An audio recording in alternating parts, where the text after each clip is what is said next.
હવે આપણે પહેલાથી જ જાણીએ છીએ કે ઇલેક્ટ્રોસ્ટેટિક ચાર્જ તેમની વિનાશક શક્તિનો આધાર છે. આ ચાર્જ જ પ્લાસ્ટિકના કણોને પટલ સાથે ચોંટી રહેવામ ગજ સહિત જૈવિક અવરોધોને પાર કરવા, પ્રોટીન સાથે જોડવા અને આનુવંશિક પ્રક્રિયાઓમાં દખલ કરવાની મંજૂરી આપે છે. આ ચાર્જ પ્લાસ્ટિકને જડ વસ્તુમાંથી બાયોસ્ફિયર અને માનવજાતમાં એક નાનાચતા શક્તિશાળી વિનાશક બળમાં પરિવર્તિત કરે છે. આ સમજીને ALLATRAના વૈજ્ઞાનિક જૂથે સૌપ્રથમ વ્યૂહાત્મક દિશા પ્રસ્તાવિત કરી એટલે કે નેનોપ્લાસ્ટિક્સને ઇલેક્ટ્રિક ચાર્જ એકઠા કરવાની અને જાળવી રાખવાની તેમની ક્ષમતાથી વંચિત રાખવા.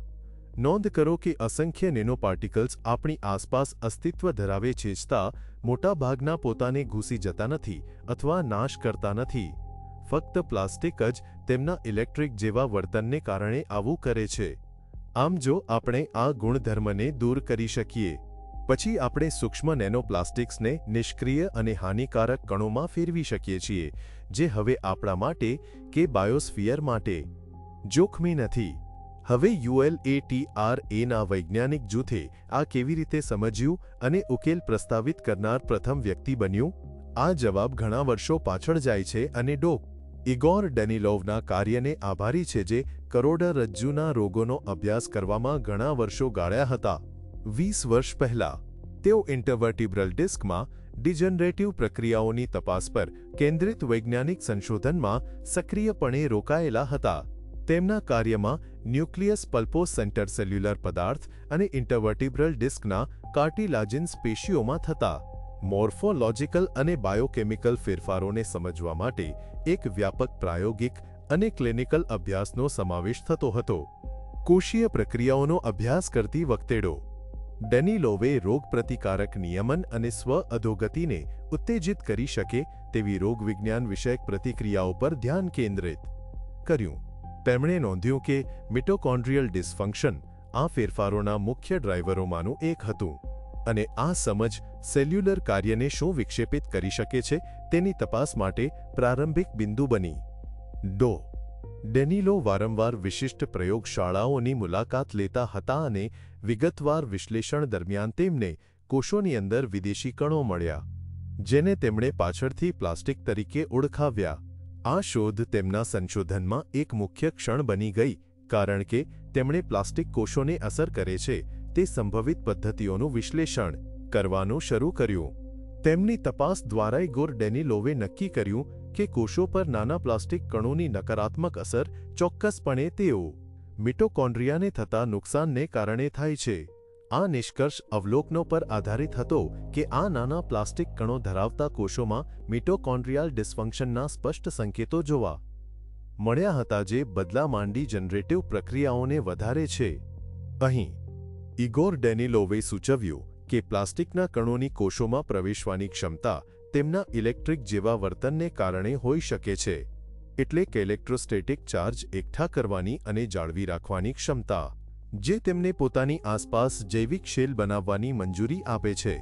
આ ગુણધર્મ પ્લાસ્ટિકના કણોને કોષોમાં સરળતાથી પ્રવેશવા રોગ પ્રતિકારક તંત્ર દ્વારા શોધ ટાળવા માટે સક્ષમ બનાવે છે.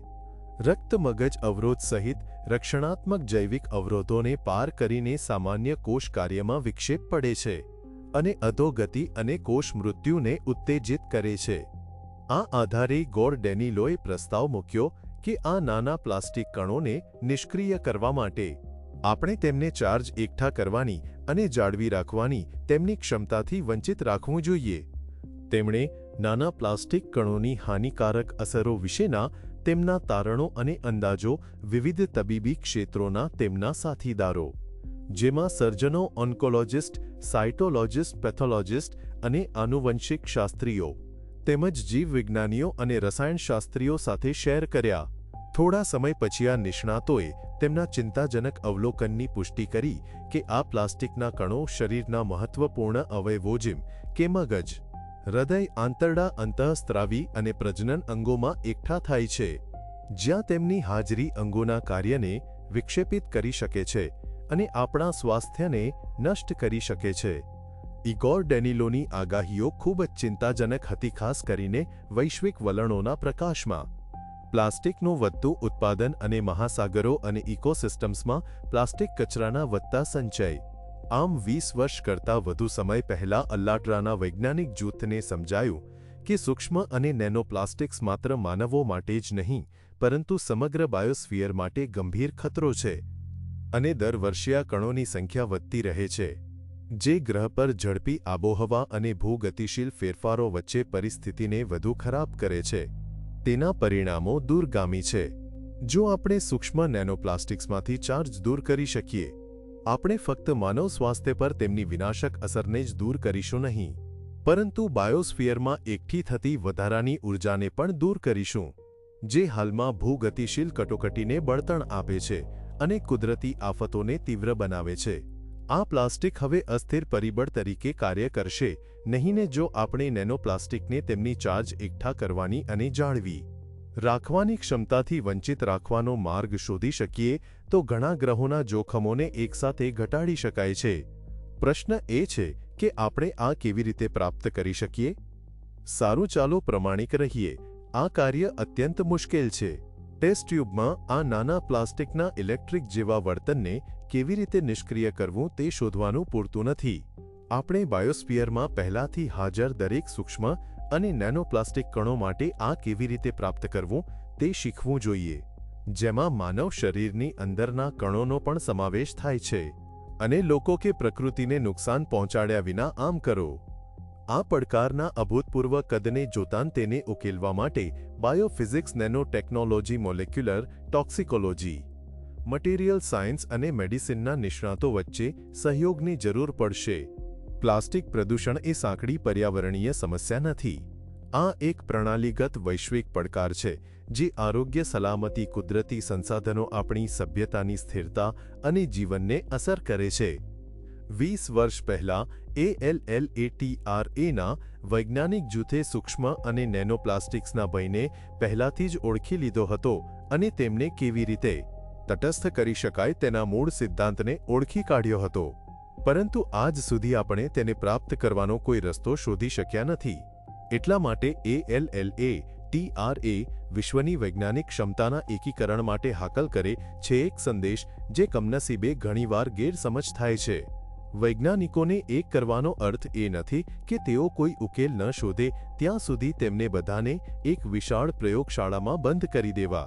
તેના બદલે તેનો અર્થ એ છે કે ખુલ્લા આંતરરાષ્ટ્રીય સહયોગને પ્રોત્સાહન આપવું, જ્યાં વિવિધ ક્ષેત્રોના નિષ્ણાતો મુક્તપણે જ્ઞાન શેર કરે અને એક સામાન્ય ધ્યેય તરફ સાથે મળીને કામ કરે.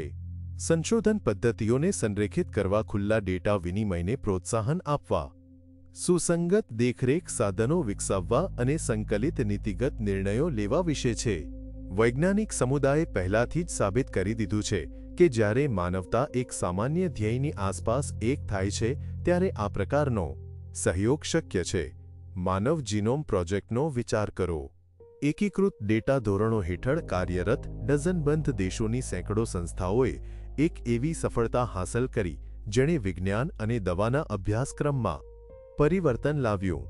એ જ રીતે પ્લાસ્ટિક કટોકટીનો સામનો કરવા માટે વૈશ્વિક સહયોગની જરૂર પડશે, જે આપણને અને આપણા ગ્રહને સુરક્ષિત રાખવા માટે સામૂહિક પ્રયાસ હશે.